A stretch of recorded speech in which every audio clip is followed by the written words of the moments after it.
ये दोनों दिव्या की बहुत अच्छी फ्रेंड है, इन्हें मालूम है उसके बारे में। ये दिव्या है? आखिरी बार कब देखा था आप लोगों ने दिव्या को? कल शाम को हम सब फ्लाइट से लौट रहे थे, काफी देर तक हम साथ ही थे। उसके बाद पता नहीं वो कहाँ चली गई। कितने बजे लौटे थे आप लोग फ्लाइट से? शाम के 6 बजे के आसपास। तो दिव्या शाम के 6 बजे लौट के आई और उसी रात 3 बजे उसका खून भी हो, मतलब वो यहाँ से घर गई नहीं। दिव्या यहाँ से घर जाने के लिए निकली थी? नहीं सर, वो किसी से मिलने जाने वाली थी। किससे? शायद सर रत्नेश नाम है उसका। ये रत्नेश कौन है? बहुत ही अमीर आदमी है, उसने दिव्या को वादा किया था जॉब देने के लिए। अच्छा, दिव्या एयर होस्टेस के कपड़ों में ही गई थी रत्नेश को मिलने के लिए जॉब के सिलसिले में? जी सर, रत्नेश ने ही उससे कहा था एयर होस्टेस के कपड़ों में आने के लिए। ये बात आप लोगों को कैसे मालूम? जिस वक्त रत्नेश का फोन आया था उस वक्त दिव्या हमारे साथ ही थी। दिव्या ने ही हमें बताया था। अच्छा, उसने बताया कि वो रत्नेश से मिलने के लिए कहाँ जा रही है? रत्नेश ने उसे ओशिवारा मिलने के लिए बुलाया था। तो रत्नेश ने दिव्या को ओशिवारा में बुलाया था और हमें दिव्या की लाश भी ओशिवारा में ही मिली थी। सर, रत्नेश के हाथ इस खून में रंगे हैं। ओशिवारा में ढूंढना पड़ेगा ये रत्नेश कहाँ है, खून के धब्बे सूखने से पहले। पूरे 25 रत्नेश है इस एरिया में, मगर कोई भी ऐसा नहीं है जिसने फोन करके दिव्या को अपने घर पे बुलाया था। अब बचा ये आखिरी वाला रत्नेश। हो सकता है ये आखिरी वाला रत्नेश ही हमारा रत्नेश हो जिसने दिव्या को बुलाया। हो सकता है। काफी सन्नाटा है। सर, जब जब सन्नाटा होता है कोई ना कोई बुरी खबर सुनने को ही मिलती है। चुप रहो फ्रेडी।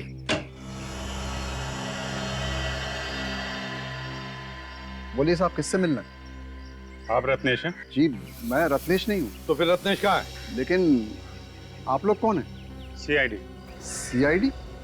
आप कौन है? जी मैं शेखर हूँ, रत्नेश जी का केयर टेकर। तो फिर बुलाओ रत्नेश को। रत्नेश तो घर में नहीं है साहब। आप जरा ये चेन देखिए, इसे पहचानते हैं आप? ये चेन तो रत्नेश जी की है। रत्नेश की चेन है ना? तो बुलाओ रत्नेश को। लेकिन रत्नेश जी घर में नहीं है। तो गया कहाँ? पता नहीं साहब। किस बात के केयर टेकर हो तुम? हैं? तुम्हें पता नहीं रत्नेश गया कहाँ, कब आएगा? चलो हटो, घर की तलाशी लेंगे। अभिजीत, फैल जाओ, अच्छी तरह से देखो। शेखर जी। जी। वैसे रत्नेश काम क्या करता है? काम क्या करते हैं ये तो नहीं मालूम, लेकिन राज परिवार से उनका रिश्ता है। राज परिवार? जी। अच्छा, यही रत्नेश है क्या? जी।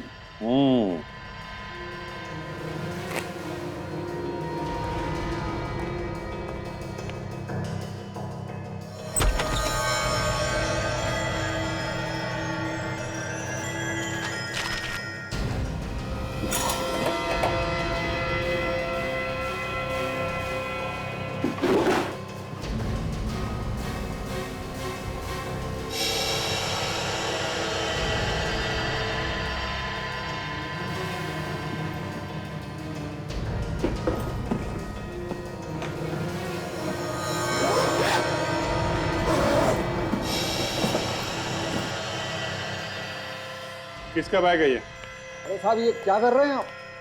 मैंने पूछा बैग किसका है? रत्नेश का है? जी शायद। देखो, चुप रहने से काम नहीं चलेगा, नहीं तो फंस जाओगे। किसका बैग है? जी मेरा है। अच्छा,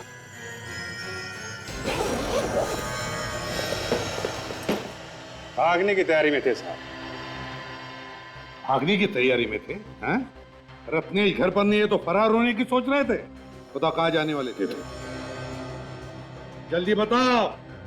अगर चुप रहोगे तो इसका एक ही मतलब है कि तुम रत्नेश के साथ गुनाह में शामिल हो।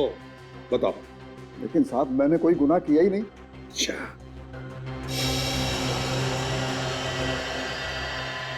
गुनाह किया ही नहीं? तो फिर ये क्या है? 50,000 रुपए, पासबुक, चेकबुक। अरे ये तो रत्नेश की पासबुक है। तो चेकबुक ये भी रत्नेश का है। क्यों? रत्नेश के बैंक का पासबुक, रत्नेश की बैंक का चेकबुक, रत्नेश के 50,000 रुपए। हैं? रत्नेश का सारा माल लेकर कहां भागने की तैयारी में थे?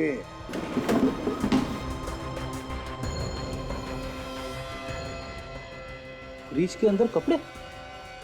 सर इसमें तो खून लगा हुआ है। अरे हाँ सर,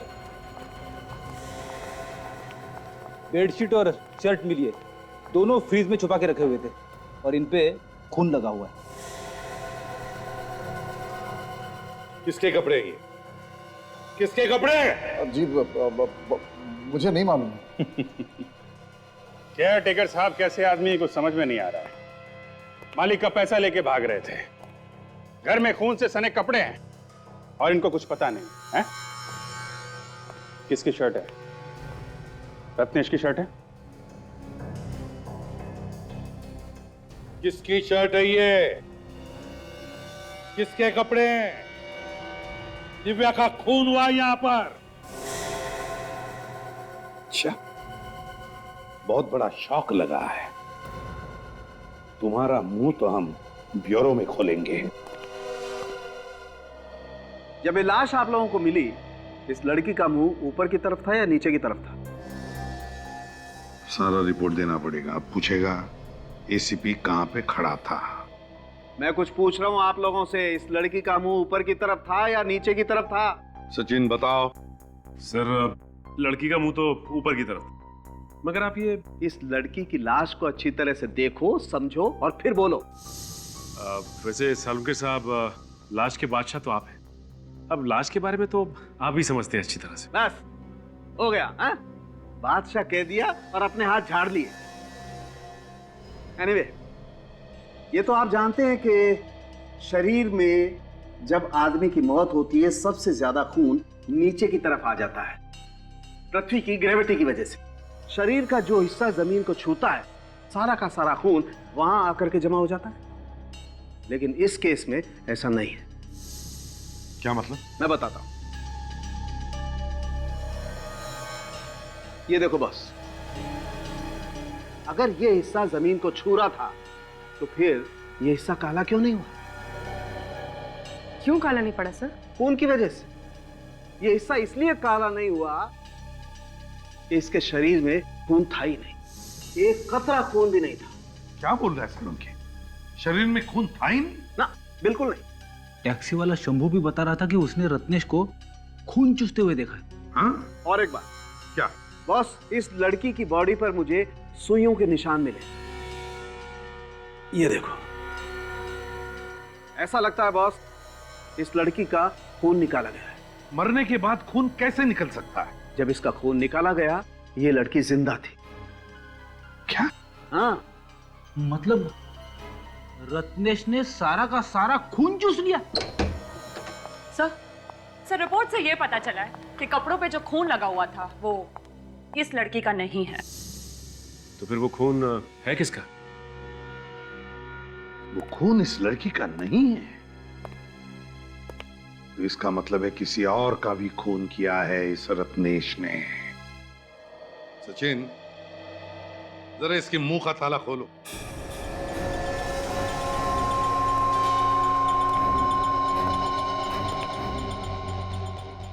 बताता है या नहीं? हाँ? क्यों? बताओगे ना? बताओ। इस लड़की के अलावा रत्नेश ने और किस किस का खून किया है? मैं सच कह रहा हूं सर, मुझे कुछ नहीं पता। तुम रत्नेश के केयरटेकर हो, तो रत्नेश क्या करता है, कहां जाता है, सब कुछ मालूम है तुम्हें, आया ना? तो फिर बताओ, क्या ये लड़की कभी रत्नेश से मिलने आई थी? सर मैं कह रहा हूं ना, वाकई मुझे कुछ नहीं मालूम। फिर ये भी रत्नेश से मिला हुआ है और इन दोनों ने मिलकर खून चूसा है। ये झूठ है। ये कोई झूठ वूठ नहीं। तुम्हारे घर से हमें खून से सने हुए कपड़े मिले और तुम कह रहे हो तुम्हें कुछ नहीं मालूम है? बताओ कहाँ है रत्नेश? सर वो खून वाले कपड़े देखकर तो मुझे भी झटका लगा। चुपके से किसी ने लाकर रख दिए, कहां से आए पता ही नहीं है। झूठ बोल रहे हो तुम। हो सकता है रत्नेश गायब नहीं हो, मर चुका हो और तुमने उसके कपड़े छुपा दिए। रत्नेश का खून तुमने ही किया रत्नेश का खून। उसके पैसे, उसके बैंक के पासबुक, चेकबुक सब लेकर भाग रहे थे तुम। मैंने रत्नेश को नहीं मारा, वो जिंदा है। क्या? वो जिंदा है?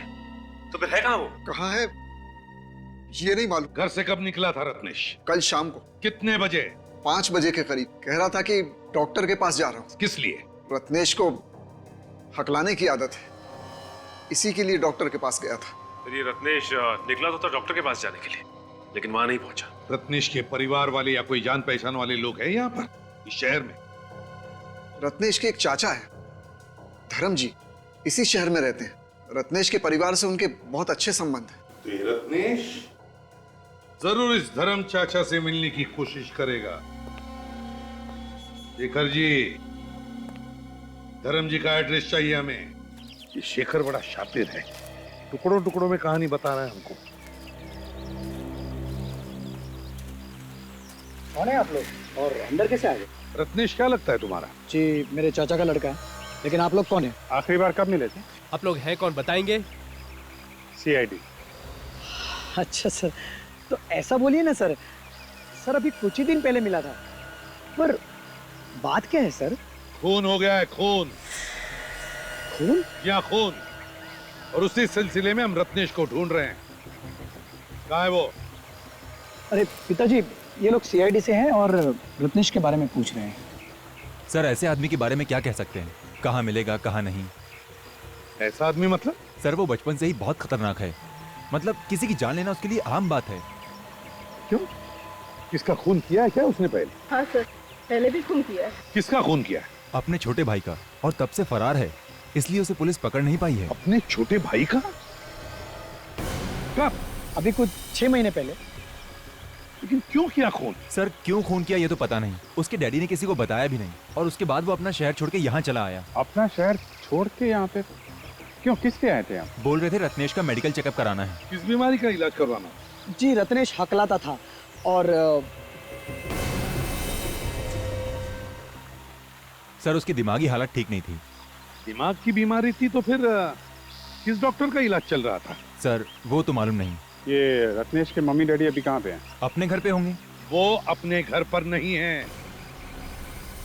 उनका कोई नंबर है तुम्हारे पास? हाँ है ना सर। आप गलत पते पर आए।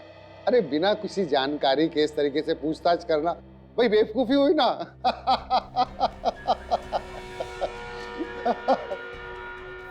अब की बार हंसने से पहले 10 बार सोच लेना, समझा? लेकिन सर मैं किसी रत्नेश को नहीं जानता। ये नंबर तुम्हारा है जो सर्कल किया गया? हाँ सर ये नंबर मेरे ही है, लेकिन आपके पास कैसे है? आ गया। जिन जिन के नंबर्स है ये, उन लोगों ने रत्नेश को फोन किया था या रत्नेश ने उनको? दिन में 10-10 बार फोन किया जाता था इस नंबर से रत्नेश को, और तुम कहते हो कि तुम रत्नेश को नहीं जानते? हाँ? इस रत्नेश ने खून किया है, समझे? अब जो कुछ भी मालूम है रत्नेश के बारे में जल्दी बताओ। रत्नेश ने फिर से खून कर दिया? फिर से का क्या मतलब? पहले भी खून किया था इसने? सर उसको मेंटल प्रॉब्लम है, उसका दिमाग खराब है सर। बस वो यहाँ पे आया था ना तुम्हारे पास चेकअप करवाने के लिए? नहीं सर, मेरे पास नहीं आया था सर, मैं सच कह रहा हूँ। इसका मतलब उसने शेखर से झूठ बोला? डॉक्टर साहब आपने कहा कि उसे दिमाग की बीमारी है। जी क्या एग्जैक्टली क्या बीमारी है उसे? सर उसे खून देख के ही उसका मानसिक संतुलन बिगड़ जाता है, वायलेंट हो जाता है, कंट्रोल के बाहर हो जाता है। इसी के चलते उसने अपने भाई को मार दिया 6 महीने पहले। भाई को मार दिया? कैसे? रत्नेश और उसका भाई शिप पर गए थे और फिर किसी ने कमरे में झांक कर देखा तो उसका भाई मरा पड़ा था। और रत्नेश कहाँ था उस वक्त? भाई की लाश के पास, और उसके मुंह पर खून लगा हुआ था। लाश को देख के ऐसा लग रहा था जैसे उसमें सुइयां चुभई हो और रत्नेश ने उसका खून चूसा हो। सर अजीब पागलपन है, एक आदमी दूसरे आदमी का खून पी रहा है। तो इस पागलपन को रोकना पड़ेगा।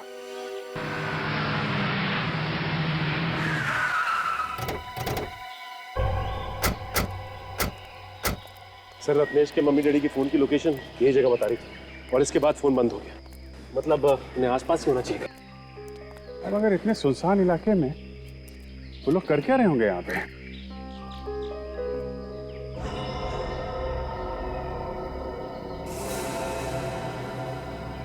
मतलब इतना यहाँ इकट्ठा करके रखा है एक साथ, कुछ गड़बड़ है।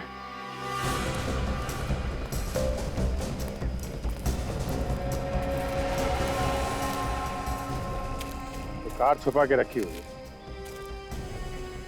काम करो, सब झाड़ियां वगैरह हटा लो।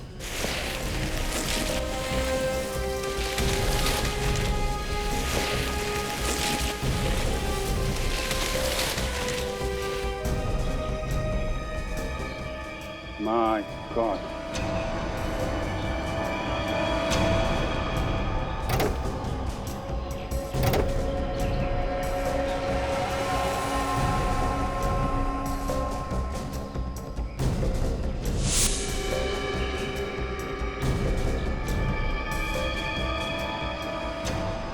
ऐसा लगता है ये दोनों रत्नेश के माता पिता हैं। कपड़ों और ज्वेलरी से तो ऐसा ही लग रहा है।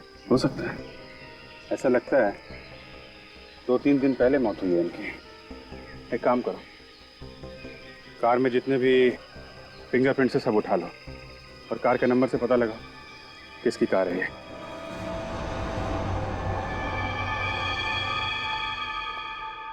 बॉस, इन दोनों के शरीर में भी वैसे ही सुइयां चुभई गई हैं जैसे कि दिव्या के शरीर में चुभई गई।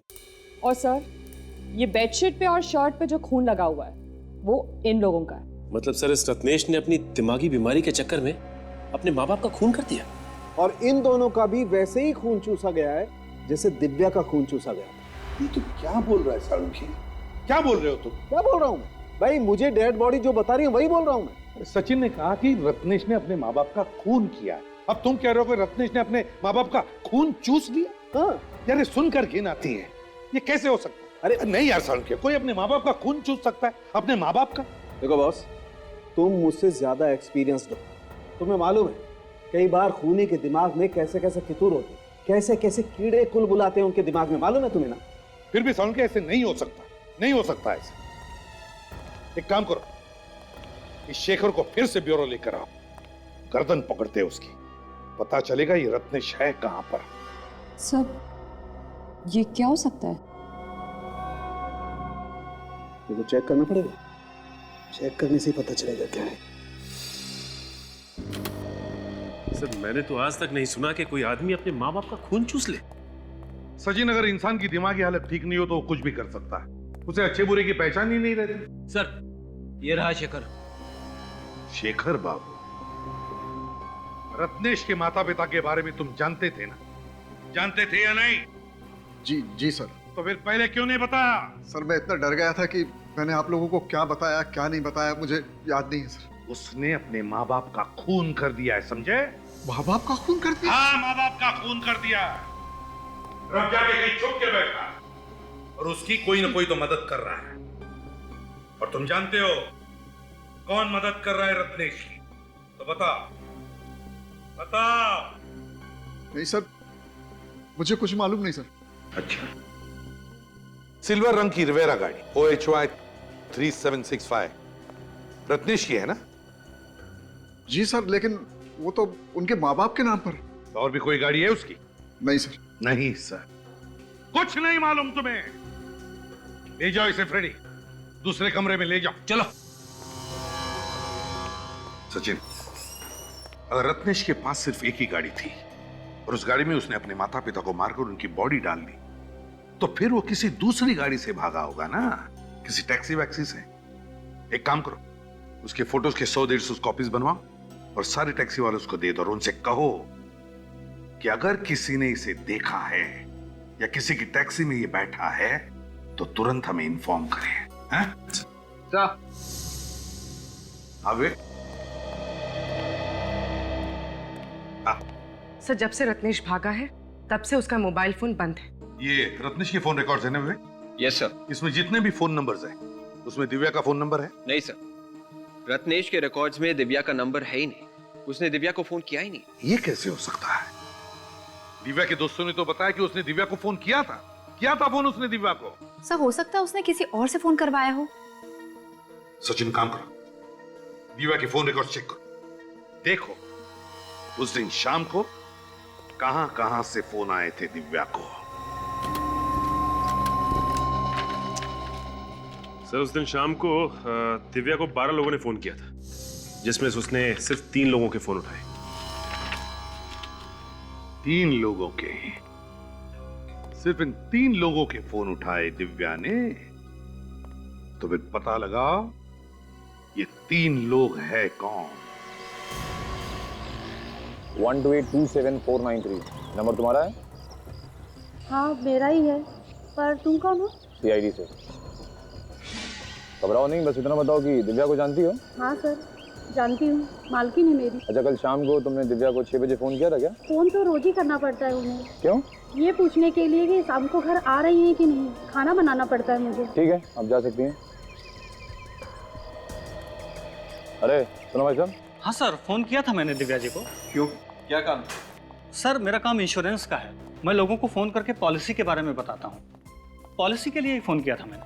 ओह, तो तुमने मिलने के लिए फोन करके बुलाया था उसे? हाँ जी बुलाया था, पर वो मिलने आई नहीं। समीर।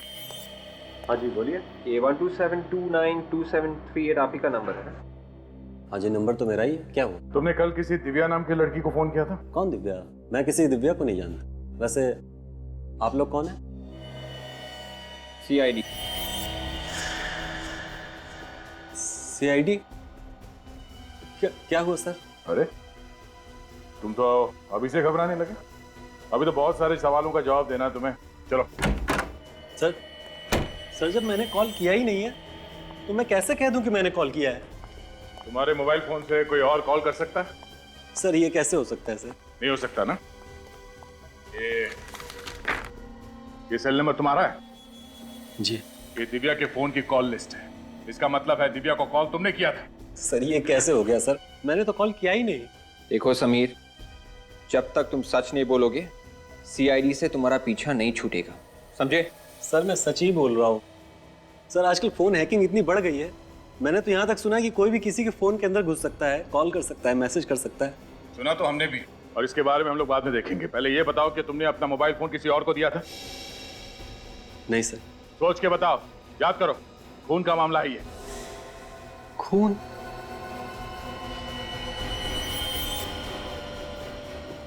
हाँ सर याद आया, कल मैं ओशिवारा में ही था। ओशिवारा में? शाम को 6 बजे के आसपास? हाँ सर, और सर वहाँ एक आदमी भी था। सर उसकी मोबाइल की बैटरी चली गई थी और उसने मेरा मोबाइल मंगा था सर कॉल करने के लिए। अभी अभी सोचिए ये कहानी ना। सर मैं सच बोल रहा हूँ सर। कौन था वो आदमी? उस आदमी को नहीं जानते? नहीं। और बिना जान पहचान के तुमने अपना मोबाइल फोन उसे दे दिया? हा? सर मुझे लगा कि उस बेचारे को कोई जरूरी कॉल करना होगा। क्या वो आदमी यही था? कुछ कह नहीं सकता सर, शाम का वक्त था और अंधेरा हो चुका था, मैं ठीक से देख नहीं पाया। कुछ तो याद होगा उसके बारे में।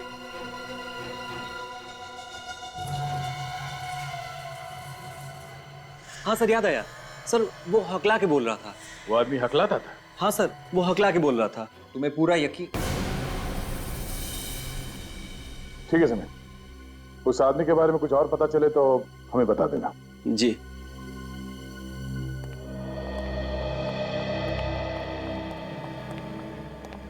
सर हमें उसे ऐसे ही। समीर के ऊपर नजर रखना, तुम्हारे सारे सवालों के जवाब मिल जाएंगे। बता दे कि वो रत्नेश को उसने कहां पर छोड़ा है, मुझे तुरंत इन्फॉर्म कर देना। ओके? वो टैक्सी वाला मिल गया जिसकी टैक्सी में रत्नेश बैठा था। मैं एक बात बोलूं? ना बोलूंगा तो तू चुप रहेगा? नहीं चुप तो नहीं रहूंगा, लेकिन ये बात कान में बोलने वाली। कान में? क्यों? आओ ना यार एक मिनट। क्या है बताओ। बॉस असली खूनी का पता चल गया है। क्या? ये कौन सी बड़ी बात है जो मेरे कानों में बता रहा है? अरे सबको मालूम है रत्नेश ही खूनी है, समझे? अरे यार यही तो प्रॉब्लम है तुम्हारी यार, तुम बात को अच्छी तरह समझते ही नहीं हो। रत्नेश ने खून नहीं किया है। क्या? सर वो कैसे? बॉस इन दोनों का खून किसी आदमी या औरत ने नहीं चूसा है। किसने चूसा है सर? बॉस खूनी वहां पर। सही है, देखो यही आदमी बैठा था तुम्हारी टैक्सी में? हाँ साहब यही आदमी बैठा था मेरी टैक्सी में। यही था ना? हाँ सब पक्का याद है। इतने भारी भारी बैग ले रखे थे, डिग्गी में रखते वक्त मेरी कमर दुखने लगी थी। ऐसा क्या भारी सामान हो सकता है? तुमने पूछा नहीं उससे?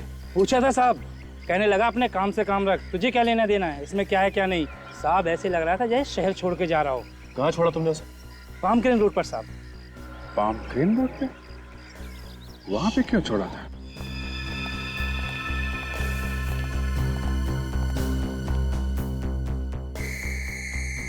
ये देखो, लीचेस से किए गए ये खून? बिल्कुल, इन लीचेस से खून हुआ है बस। यार सालुंखे, एक जोंक इतना सारा खून कैसे चूस सकती है जिससे कोई मर जाए? बॉस, एक जोंक तो इतना खून नहीं चूस सकती है, लेकिन 400 जोंक तो इतना खून चूस सकती है कि इंसान मर जाए।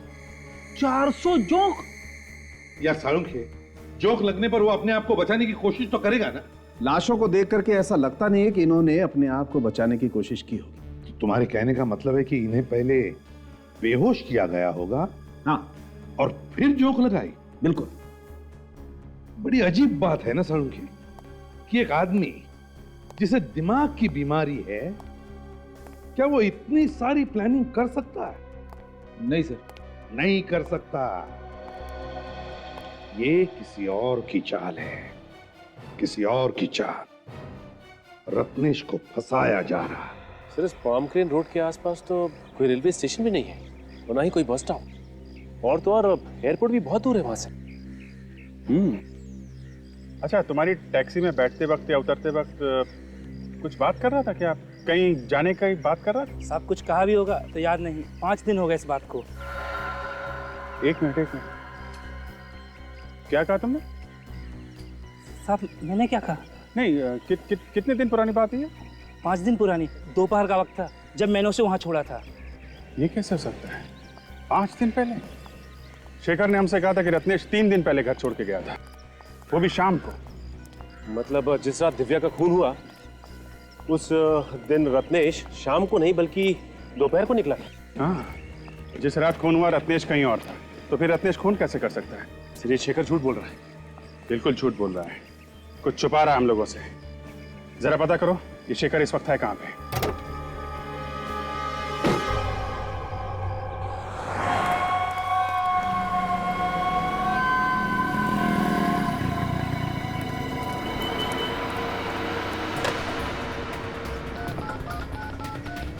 हेलो,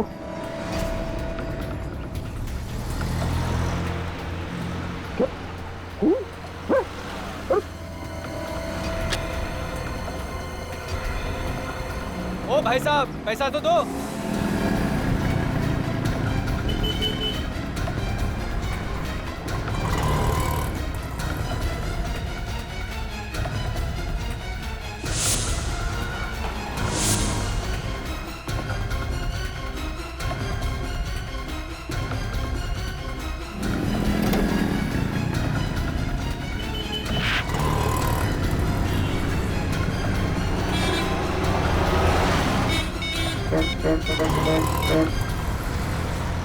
हाँ सर, हाँ सर।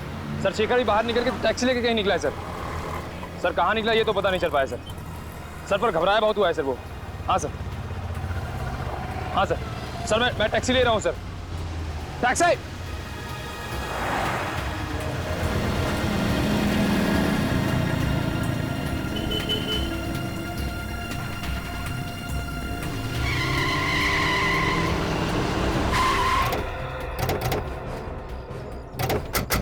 अभी उधर से एक आदमी भागते हुआ यार, तुमने देखा है उसे? नहीं सर, नहीं देखा। अरे क्या बात कर रहे हो? 5-5.5 फीट का आदमी था और तुमने देखा ही नहीं उसे? सॉरी सर, हमने नहीं देखा। कहाँ है शेखर? सर शेखर अंदर भागते हुआ आया, पर ये लोग कह रहे उसे देखा ही नहीं। देखा नहीं? ये कैसे हो सकता है?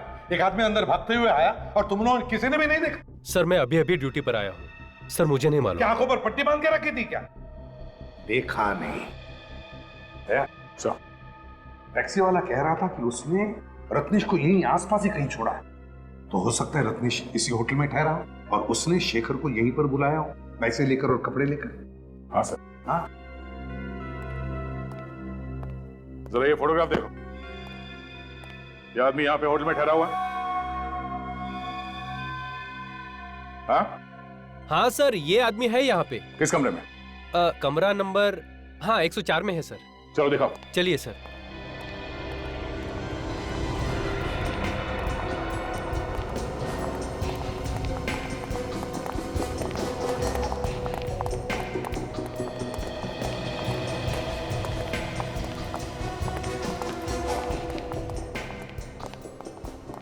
104। हाँ सर, इसी कमरे में है सर। तुम यहीं पे रुको। Okay sir. ताने अंदर कोई है कि नहीं सर? अगर बाहर जाता तो कोई तो देखता उसे। निखिल तुम यहीं पर रुको। हैं? देखो कोई वो बाहर नहीं। दे, तोड़ दो दरवाजा। लौटिए प्लीज। अरे शेखर, शेखर क्या हुआ? क्या हुआ? माय गॉड, संभालो इसे। देखो रत्नेश कहां पर छुप के बैठा है क्या? हाँ चल। बोलो बोलो, रत्नेश का है?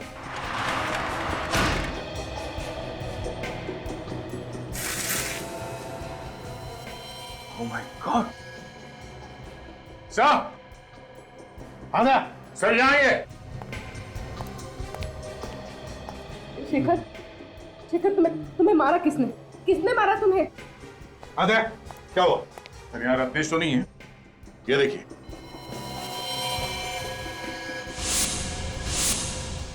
My God! इतने सारे जोक, लीचेस, अरे आए कहां से?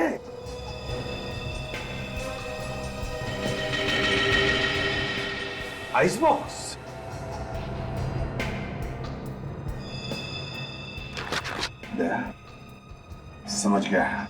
समझ गया खूनी कौन है।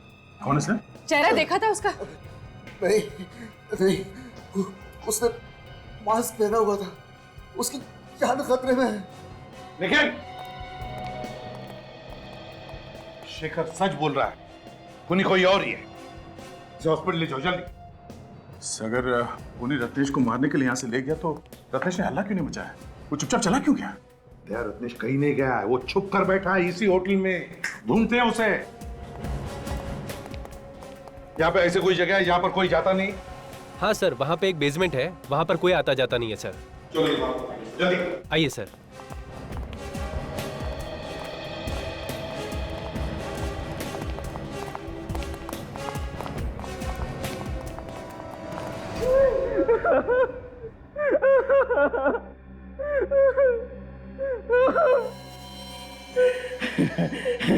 मैं तुझे अपने हाथों से नहीं मारना चाहता था, इसीलिए मैं प्लानिंग करके तुझे फंसाता था ताकि तू जेल जाए और कानून तुझे फांसी के तख्ते पर लटका दे। कोई नहीं है ना रूम में? सर अभी तो कमरा खाली पड़ा हुआ है। खूनी ने रत्नेश को उसी कमरे में छुपा के रखा होगा। अफसोस के तेरी मौत मेरे ही हाथों लिखी है। नहीं, मुझे छोड़। मैं किसी से नहीं कहूंगा। मैं दूर चला जाऊंगा, हमेशा के लिए मुंह नहीं दिखाऊंगा। तेरा मुंह तो मैं बंद करूंगा हमेशा हमेशा के लिए। लोग तो तुझे ही खूनी समझते हैं ना। तेरी मौत के बाद अब ये शक यकीन में बदल जाएगा। उन्हें तो यही लगेगा कि इतनी सारी मौत का भार तू झेल नहीं पाया, इसलिए आत्महत्या कर ली।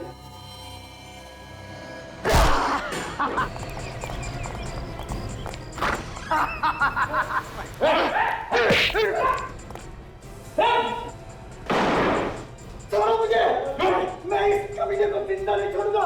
छोड़ो मुझे, जल्दी।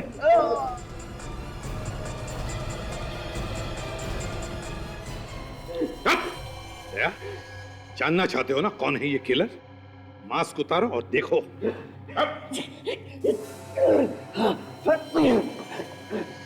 जिंदा नहीं छोड़ेगा। हाँ?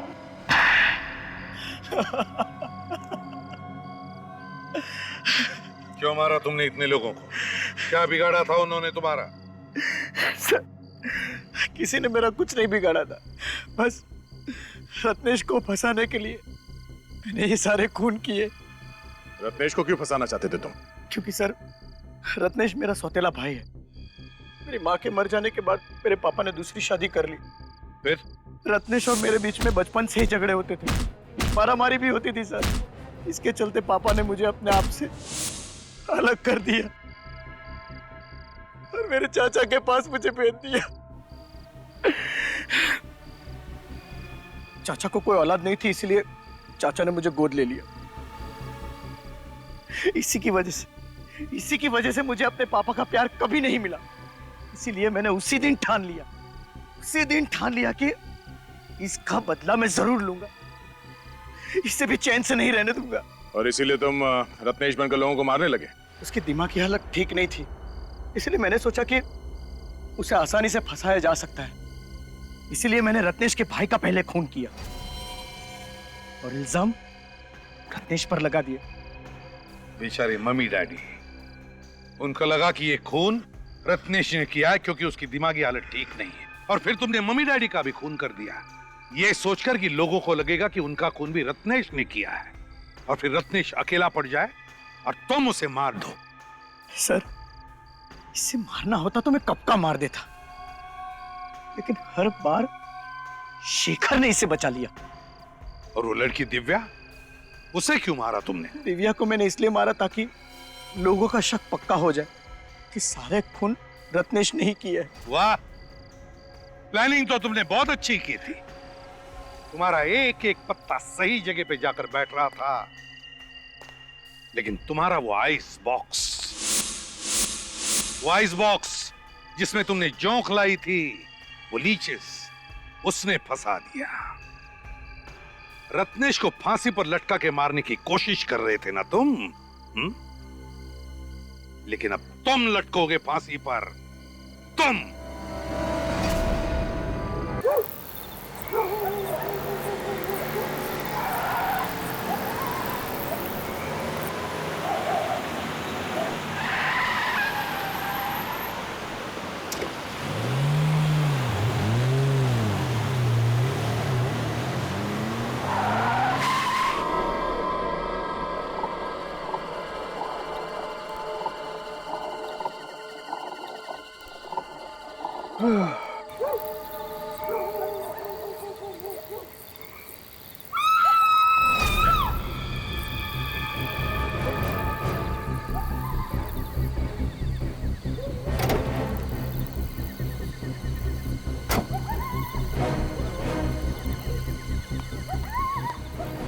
कौन चीखा?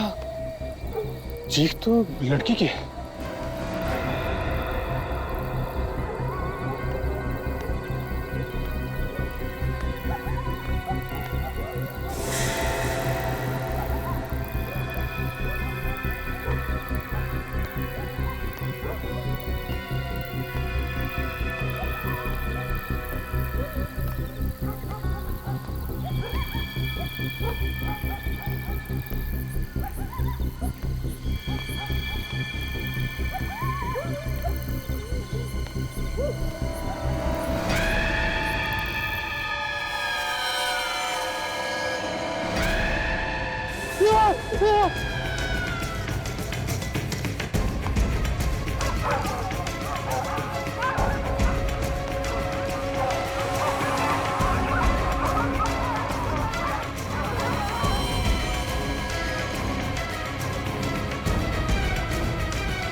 मैंने कुछ नहीं किया, मैंने कुछ नहीं किया, मुझे छोड़ दो, मैंने कुछ नहीं किया। देखो हम लोग सीआईडी से हैं। मैंने कुछ नहीं किया साहब, मुझे छोड़ दो, मैंने कुछ नहीं किया साहब, मैंने कुछ नहीं किया। क्या हुआ इसे?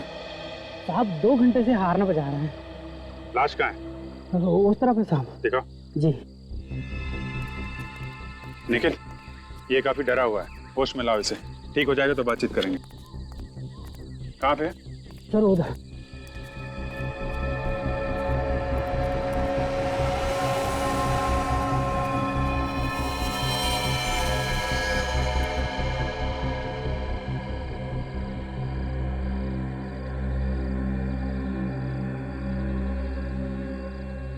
सर इसके शरीर पे कोई घाव नजर नहीं आ रहा। शायद कोई अंदरूनी चोट होगी। ये गला चेक करो, गला घोटने का निशान है। सर इससे गले पे तो कोई निशान नहीं है, लेकिन इसका शरीर पीला पड़ गया। इसे लग रहा है जैसे बॉडी से सारा खून निकल गया।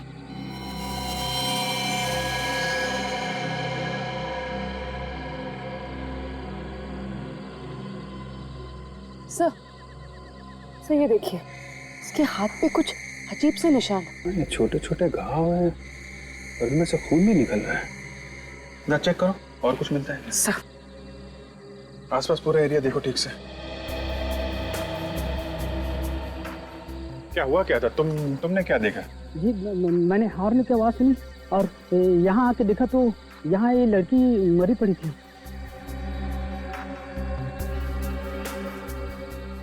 लड़की की चीख नहीं सुनी तुमने? नहीं साहब। हॉर्न की आवाज सुनी और लड़की की चीख नहीं सुनी।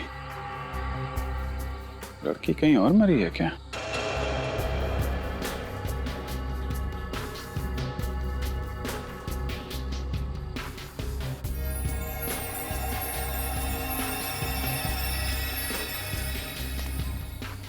सर, यहाँ आसपास हाथापाई की तो कोई भी निशान नहीं, लेकिन हाँ ये सोने की चेन मिली है। किसकी हो सकती है? लड़की की